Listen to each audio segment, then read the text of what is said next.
be our first game preview. Kind of what I want to do in these previews is talk about our opponent's scheme a little bit. Want to talk about like some of their key players. Want to talk about our keys to win, and I'll always throw a score prediction. My score prediction for this one's going to be the same as what I did previous, but every other week I'm going to change my score prediction because if we're like 8-0, I'm not going to maybe make the same prediction as I would have at the beginning of the season. Okay, so let's get into this. Nebraska versus UTEP. Okay, this season, UTEP's offense is going to be completely different under this new coaching staff.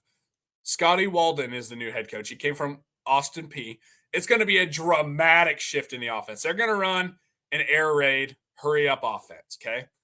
And all that really means is they're going to try and get a lot of plays in, and they're going to throw the ball all over God's creation, right? A strong emphasis on spreading the field and taking aggressive shots, but really just trying to use their speed and create space. I think they're going to struggle with that against our defense, but you never know. I think this is a tough first game for UTEP. Walden has made some bold statements. He's vowing pretty much that they're going to get a playoff every 12 seconds, which is very bold. Generally, like really good teams can get it like 14-ish seconds. So every 12 seconds would be very, very great. We saw that in their spring game, though. They got a lot of plays off in that spring game, and their offense put up 537. That first team offense put up 537 yards. That spring game also, like, it showed how fast this play calling can be. Like, they're getting those plays in quick, and they're snapping that ball quick. And it can be effective to get yardage. It might limit some of our substitution, if you want the truth. If they don't substitute anybody, we can't substitute anybody. So basically what happens, if you do not know, is if the offense makes a substitution, the referees will hold up and let the defense make a substitution. But if the offense doesn't sub anyone, and the defense tries to sub, they can snap the ball and get that 12 men on the field. So that could limit some of our substitutions. At Austin P, they did have one of the like most efficient passing games at that lower level. They had like 14th total offense. That was very I couldn't even say balanced, but like they had a functional run. They had a running back, Javon Jackson, that had over 1,000 yards. And again, they threw the ball everywhere. This shift is it's going to completely change UTEP's program. Walden has pretty much said that he plans to not just change like what you see on the field, but he's going to revamp everything. He wants to build UTEP into a respectable opponent and teams that people are going to have to worry about. Offensively, he brought 9 transfers from Austin P, which is a really big deal. I expect Skylar Locklear to start at quarterback, but he hasn't named one yet. You expect 2 quarterbacks to play, but Locklear played with him at Austin P, and we've already mentioned Javon Jackson. I expect him to play a lot as well. All 9 transfers he's bringing are honestly expected to play a lot in this new system since they're already familiar with it. The offensive line, UTEP's offensive line, this is going to be tough for them. Having an entirely new starting 5 coming in your first game at Memorial Stadium, an inexperienced new front 5, completely brand new together. So that's going to be tough coming into Memorial Stadium this Saturday. Their only real shot is they're going to have to be able to protect the quarterback. And I will say, we'll talk about this, but they also practice against the 3-3 defense, so maybe that might help them. But our 3-3 defense is going to be insane, all the different things we can throw at them. But I do think that overall their offense is going to be better than what UTEP's was last year. But if we can shut down the pass game, which I kind of expect us to with our pass rush, I think our pass rush against their inexperienced offensive line is going to make a huge difference. The UTEP defense, if they were a decent defense last year, particularly against the pass, the run game left a lot to be desired. And if they want to be competitive on Saturday, they're going to have to learn to stop the run. They are going to run a 3-3 defense this year. But I do think that kind of works in our favor as a Nebraska offense because we practice against that every freaking day, right? I see this as an advantage just because we see a better version.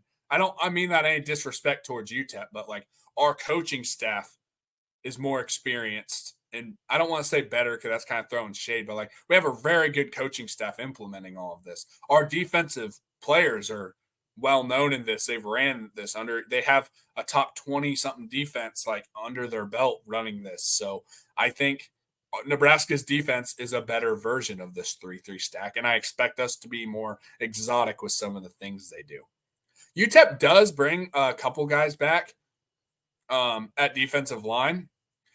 Their linebackers are going to be interesting because they do have a significant gap because Tyrese Knight left, and he had 140 tackles last season, which is a very impressive number if you want the truth. Dorian Hopkins from Tulsa, he's transferring in. These guys brought a lot of transfers in, not just from the old school. They brought in a lot of transfers. He's probably going to be the anchor of this linebacking core, so that'll be kind of interesting to see. I think a lot of that responsibility for got to make up those 140 tackles somewhere, right? But he does have experience, and I do think that he can be the anchor, the leader of this defense. Just something to keep an eye on is a transfer from Gardner-Webb, Trey Dunson. I think he could also be a dynamic playmaker for this defense as well. Quick keys to win. I think Nebraska's keys to win are pretty simple, in my opinion. You've got to make big plays on both sides of the ball. You got to set the tone for the season by solidifying their offensive identity. That's what you got to do. Solidify the offensive identity. We haven't had a strong offensive identity in a decade, question mark, maybe.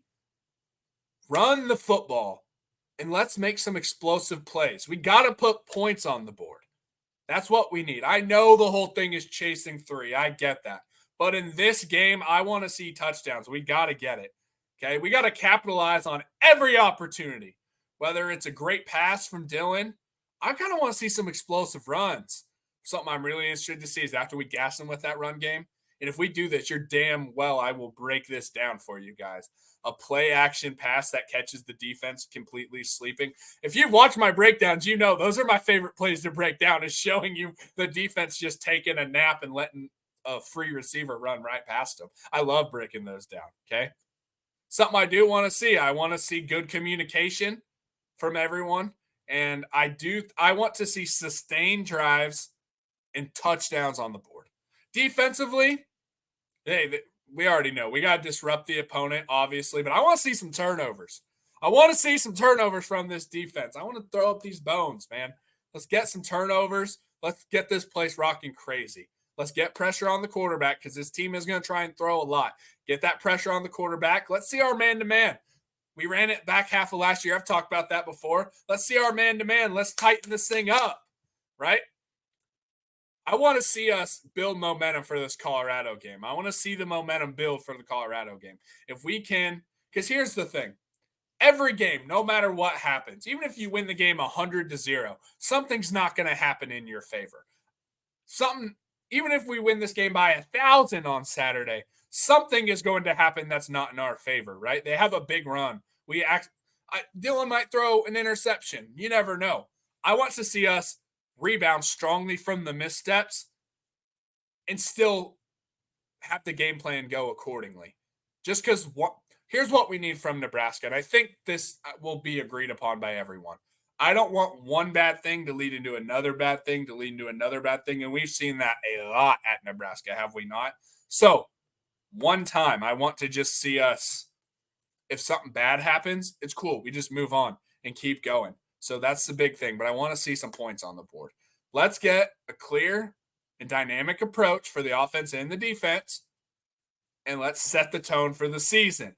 Let's set the tone for the season. Let's set the tone for what Colorado's going to be walking into. Oh, geez, I clicked the wrong button. Sorry, guys. But let's set the tone. My score prediction for this one, like I said, is going to be the exact same as what it was. It's going to be Nebraska 38, UTEP 10. And like I said, if they win by 27, I'm not mad. I know the spread's 28. That's the thing. You're telling me if we win that game 34-7 and they score a touchdown on our backups that we're mad about that game? No. But I want to see a dominant win here, and I'm pumped about it, guys. I will be at Memorial Stadium, and it's going to be a really fun time.